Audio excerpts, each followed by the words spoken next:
Welcome back to Melissa, Arsenal analyst. I am Melissa, and tonight we are breaking down one of the most controversial, most dramatic and most emotionally charged Champions League semi-final first legs in recent memory.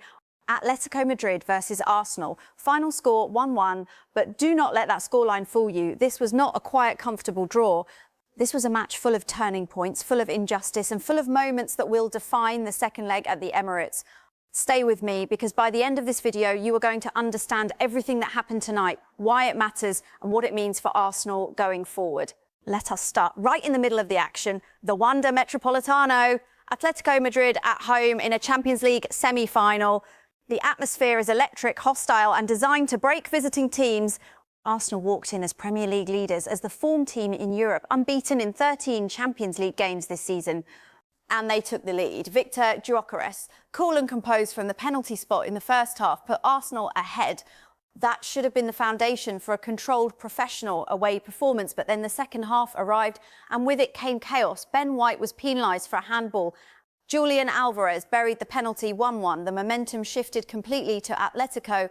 And then came the moment that has everyone talking tonight. Eberechi Eze, Arsenal's number 10, ghosted in front of Atletico defender David Hanko, received a cross and went to ground under a challenge. The referee, Dutch official Danny McCallie, pointed to the spot. Arsenal penalty, lead restored. Game back in Arsenal's hands, and then it was taken away. McCallie visited the monitor.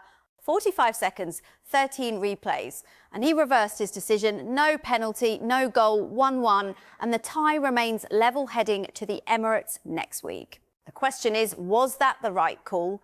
And more importantly, what happened around that monitor that may have influenced everything? The stakes. Here is why this matters so much. Arsenal are in a Champions League semi-final. They are one win away from a European final. The second leg is at home at the Emirates. A penalty awarded and converted tonight would have put Arsenal 2-1 up going into that second leg. Atletico would have needed to score twice at the Emirates to go through. The tie would have been firmly in Arsenal's control. Instead, it is 1-1. Atletico only need a draw in London. Arsenal must win. The entire pressure has shifted because of a penalty decision that lasted 45 seconds and 13 replays. That is the weight of what happened tonight. That is the context every Arsenal supporter needs to understand. And before I go deeper into this analysis, if you want this level of breakdown on every major Arsenal moment this season, please hit that subscribe button right now. Click the notification bell so you never miss an upload. This channel exists to give you the full picture, the facts, the analysis and the truth. No noise, no bias, just the game as it is. Now let's get into it. For the beIN Sports semi-final first leg results. beIN Sports posted the confirmed results of both Champions League semi-final first legs Tuesday, 28th of April. Paris Saint-Germain 5, Bayern Munich 4. Wednesday, 29th of April, Atletico Madrid 1, Arsenal 1. The second leg between Atletico and Arsenal is scheduled for Tuesday, the 5th of May. Now, here is my analysis on this. 2 draws across both legs would mean Atletico advance on away goals or through extra time. Arsenal cannot afford a goalless draw at home. They must win. The tie is genuinely open, genuinely competitive and genuinely dangerous for Arsenal. The Emirates' second leg is now one of the biggest nights in the club's recent history. There is no margin for a flat performance, no room for complacency and no accepting another controversial refereeing moment without consequences. Arsenal top goal scorers this season. Connor Hum posted Arsenal's top goal scorers in all competitions this season. Viktor Gyokeres leads with 19 goals. Gabriel Martinelli is second with 11 goals. Eberechi Eze is third with 10 goals. Bukayo Saka is joint third with 9 goals. Noni Madueke rounds out the top 5 with 7 goals. My analysis here, Viktor Gyokeres is Arsenal's most clinical attacker this season. 19 goals across all competitions tells you everything about why Arsenal signed him. Tonight, he scored from the spot, adding to that total and once again proving that when Arsenal need a goal, he delivers. Eberechi Eze with 10 goals from midfield is also outstanding. The fact that he was the player at the centre of the denied penalty controversy makes tonight even more significant for him personally. These numbers confirm that Arsenal's attacking options are deep, productive and capable of winning the second leg. 13-game unbeaten run. Opta confirmed that Arsenal have equalled their longest ever unbeaten run in the European Cup and Uefa Champions League, going 13 consecutive games without defeat for the second time. The previous occasion was between March 2005 and April 2006.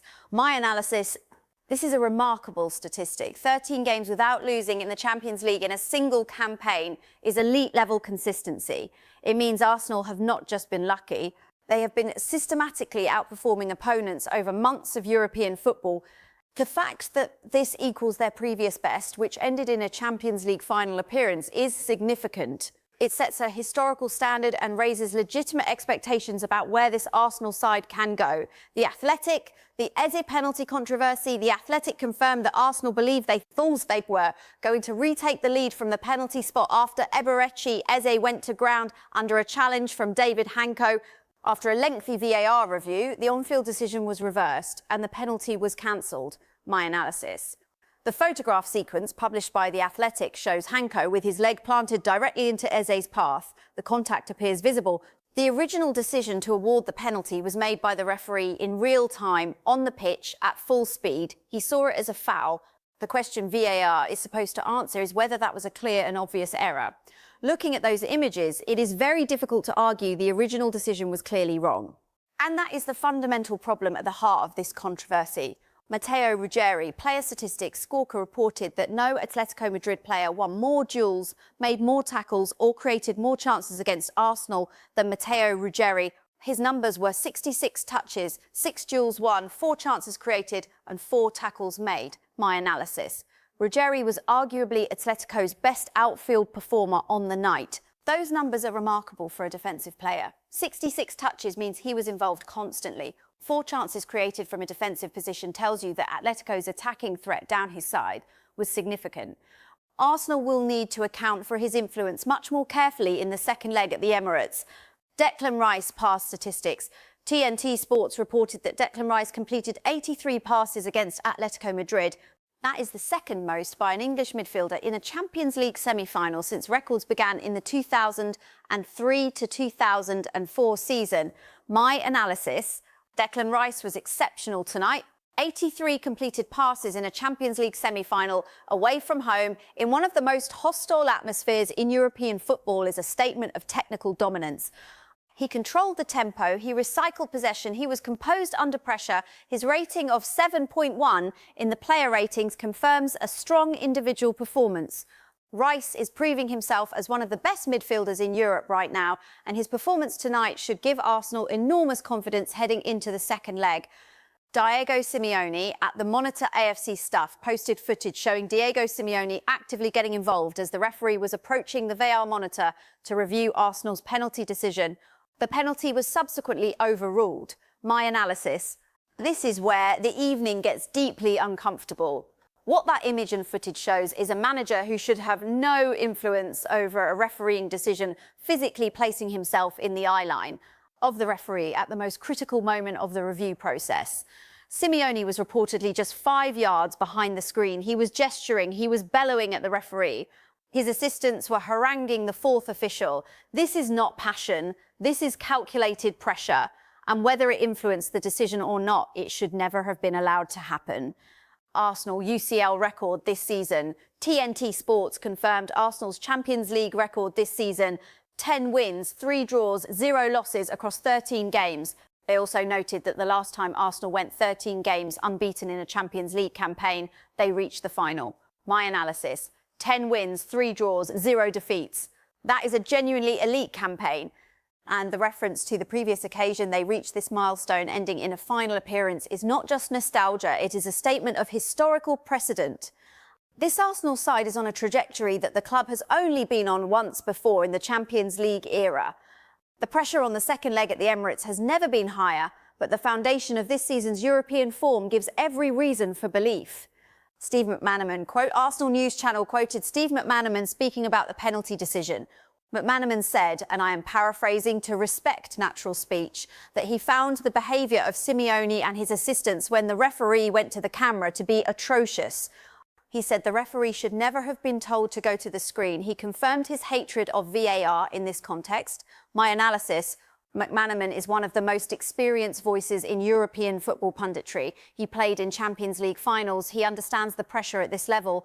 His use of the word atrocious to describe Simeone's behaviour carries real weight. When a former champion of Europe says the conduct on the touchline was atrocious, that is not an overreaction. That is a measured professional assessment. And his point that the referee should never have been sent to the screen raises serious questions about VAR protocol and who makes the decision to trigger a review. Referee Influence post Arsenal News Channel posted their own reaction condemning the referee for appearing to be influenced by the crowd and by Simeone. They described it as an absolute disgrace at semi-final level. They made the point that this was not a clear and obvious error and that the penalty for the foul on Eze should have stood.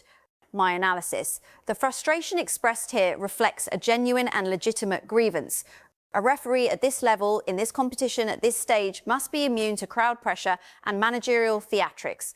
The purpose of VAR is not to open every decision to public debate at pitchside. It is to correct clear and obvious errors. If the original decision was not clearly wrong, the review process itself becomes the problem. Tonight, the process failed Arsenal, and that failure has consequences that extend beyond one game. It affects the tie, the campaign and the conversation around officiating in the Champions League. Full 13-game unbeaten list, Squawka, posted the full list of Arsenal's 13-game unbeaten run in the Champions League this season. The results are as follows. Win 0-2 against Athletic Club, win 2-0 against Olympiacos, win 4-0 against Atletico Madrid, win 0-3 against Slavia Prague, win 3-1 against Bayern Munich, win 0-3 against Club Brugge, win 1-3 against Inter, win 3-2 against Gerrard, draw 1-1 against Bayer Leverkusen, win 2-0 against Bayer Leverkusen, win 0-1 against Sporting CP, draw 0-0 against Sporting CP, draw 1-1 against Atletico Madrid. My analysis, reading through this list, what strikes me immediately is the consistency and the quality of the opposition. Arsenal have beaten Bayern Munich, they have beaten Inter, they have beaten Atletico Madrid 4-0 earlier in the competition. They have navigated tight knockout moments against Sporting CP. This is not a team that has been fortunate. This is a team that has earned every single result on this list. The two draws at the end, including tonight, show that the campaign has moved into its most difficult phase, but the foundations are exceptional. Martin Odegaard injury concern daily. AFC reported that Martin Odegaard received treatment on the touchline towards the end of the first half before being substituted before the hour mark. This is described as a concern. My analysis, this is potentially the most significant off-ball development of the entire evening. Martin Odegaard is Arsenal's captain. He is their creative engine and their leader on the pitch. His substitution before the hour mark suggests the staff were not willing to risk him further. With the second leg at the Emirates just days away, his fitness status is now the most important question facing Mikel Arteta. His rating of 6.8 tonight, while still reasonable, suggests he was not fully at his best even before coming off. Arsenal need answers on this before Tuesday. Ally McCoist quote, Arsenal News Channel quoted Ally McCoist making a powerful point about consistency.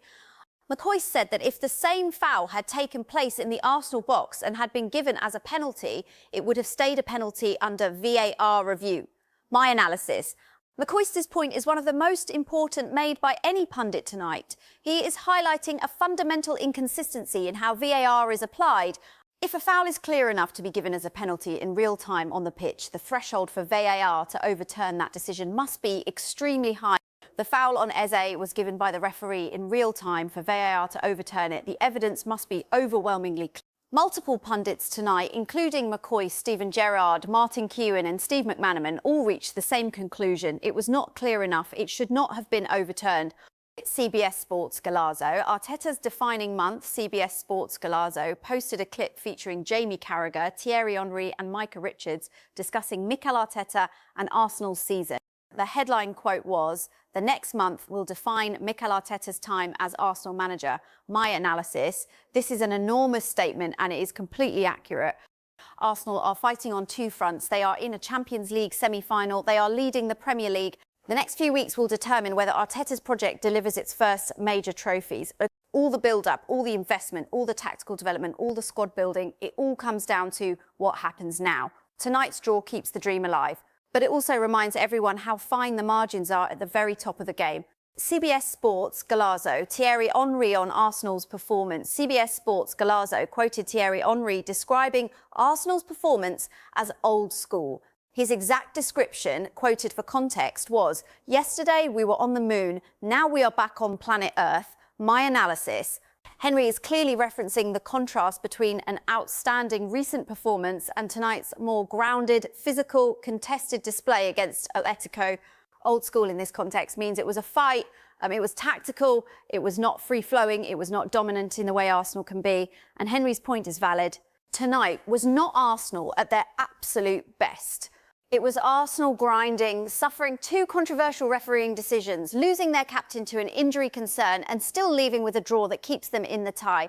That in itself says something about the character of this squad. The player ratings from tonight's match show the following. Viktor Gyokeres is the highest rated player on the pitch at 8.1. He also scored. David Raya rated 7.8. He was solid in goal. William Saliba rated 7.5. Composed and dominant at the back. Riccardo Calafiori, listed as number 5. Hincapie rated 7.4. Declan Rice rated 7.1. Gabriel rated 6.9. Martin Odegaard rated 6.8 before being substituted at 57 minutes. McManaman rated 6.5. Gabriel Martinelli rated 6.4 before being substituted at 68 minutes. Noni Madueke rated 6.6 before being substituted at 68 minutes. Ben White rated 6.2. He was substituted at 86 minutes and was the player penalised for the handball. My analysis, the ratings tell a clear story. Gyokeres was Arsenal's standout performer. Rice was excellent. The defensive core of Saliba, Raya and the left-back held their shape reasonably well.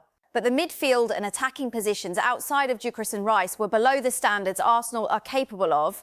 Odegaard's early exit and his modest rating suggest he was not fully fit going into this game.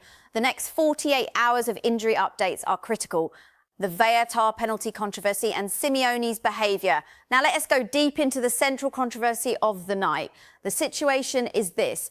Arsenal were awarded a penalty in the second half after Eze was brought down by Hanko. The referee gave it immediately, no hesitation. He saw contact, he pointed to the spot. What followed was a 45-second VAR review, during which Danny McKelly visited the monitor and watched 13 separate replays before reversing his original decision. UEFA's official explanation stated that Hanko, number 17, did not commit a foul on the opponent, but multiple experienced pundits watching the same replays reached a completely different conclusion. Steven Gerrard said he was surprised the referee was even sent to the screen in the first place. He described the original penalty as soft, acknowledging minimal contact from the defender, but was emphatic that it was not a clear and obvious error to overturn. He said it was really harsh on Arsenal. Martin Keown, a former Arsenal defender, was direct in his assessment. He said he simply did not believe it was clear and obvious. He said the referee should be able to referee the game and that VAR has become too involved. His most important observation was this. He felt the referee buckled under pressure, went to the screen and did not stick with his decision. Keown said the referee should not have even been sent to the screen.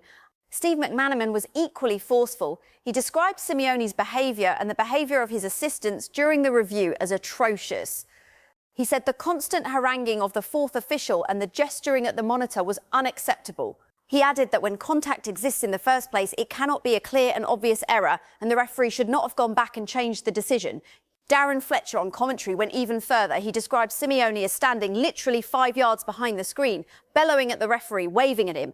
Fletcher said that if there was ever a moment to show a yellow card for trying to influence a referee, that was the moment. The evidence suggests that what happened at that monitor was not simply a refereeing decision about contact or no contact.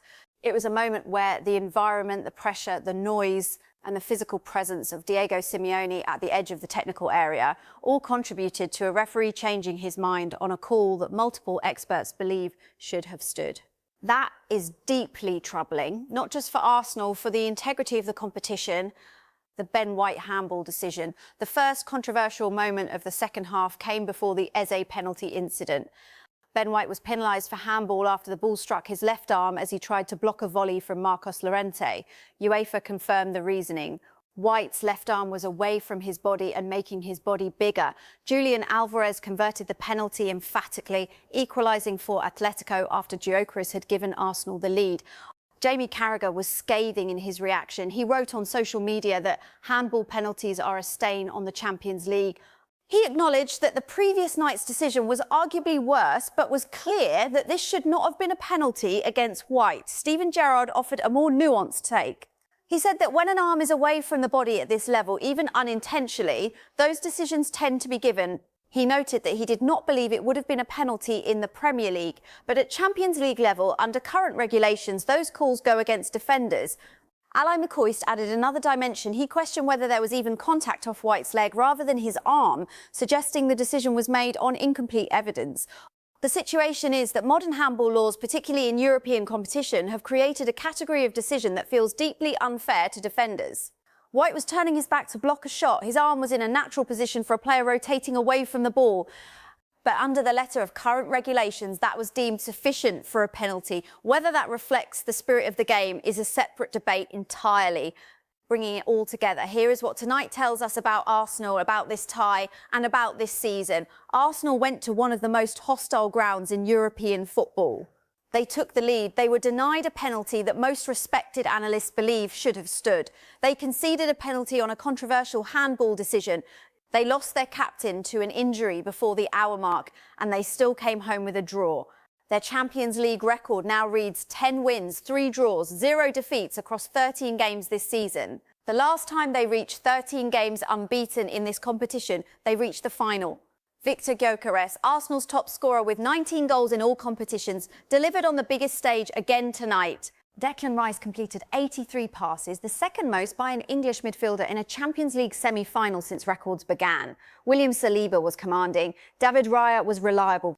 The second leg is at the Emirates on Tuesday, the 5th of May. Arsenal must win. Atletico will come to North London knowing a draw takes them through. The pressure is on Arsenal to impose themselves, to play without fear and to convert their home advantage into 3 goals and a clean sheet, or 2 goals and a narrow win. The debate about tonight's officiating will continue. It should continue. A referee being visibly influenced by a manager, a VAR monitor in a Champions League semi-final is not a minor issue. It is a fundamental challenge to the credibility of the competition. Multiple pundits of genuine experience and authority have made that point loudly and clearly. But Arsenal cannot change what happened tonight. They can only control what happens next Tuesday. And based on the quality, the consistency, the record and the character this squad has shown all season, the evidence suggests they are capable of finishing this job at home. That is the full breakdown from me tonight. I am Melissa. This is Melissa, Arsenal Analyst. If you found this analysis valuable, please subscribe to the channel and hit the notification bell. Every major Arsenal moment this season gets this level of detailed breakdown. No filler, no noise, just the full picture. I will see you for the second leg preview very soon. Come on, Arsenal.